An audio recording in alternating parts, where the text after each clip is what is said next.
Hey everyone, Chris Elliott here again, and this is part 2 of my video debunking Steven Crowder's quote, Karl Marx rebuttal, and then the actual title's pretty long, but that's why I'm referring to the video.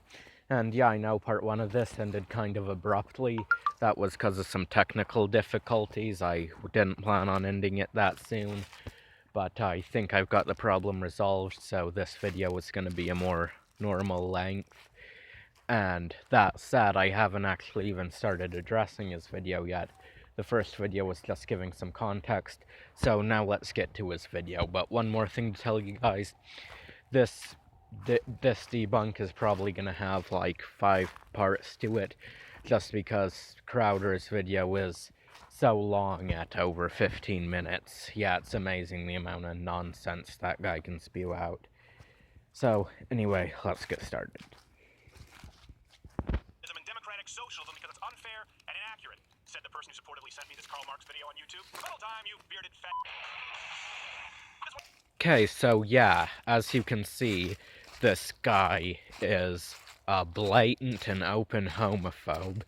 He uses horrible and disgusting slurs, and he insults his audience at the beginning of his video. And then, as for Marxism being unfair and inaccurate, he is as of yet to provide any proof, evidence, or reason for him making that statement, but let's see if he does later in the video. I'm guessing he won't. This Karl Marx video is a little old, but has enjoyed a second win specifically due to the Bernie Sanders supporters, as you will see in the comment section, despite the fact that we're swearing down socialism and communism and each other. Let's get to it. Most people agree that we need to improve our economic system somehow, yet we're also often keen to dismiss the ideas of capitalism's most famous and ambitious critic, Karl Marx. Straw man! Nobody dismisses him. Everybody who's read Karl Marx and understands economics doesn't like him. They're not dismissing him, they're listening to him saying, oh, you're an insane person. And okay, so no, that is not true.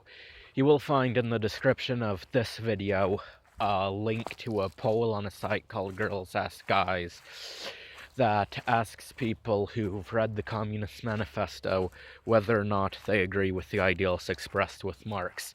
And you will find that the vast majority of the people who have read it did become communists reading it and do agree with Marx. So no, we are not strawmanning you, Mr. Crowder, but you are actually strawmanning us when you say that. And just to make sure I'm not strawmanning him, there's also a link to his video in the description.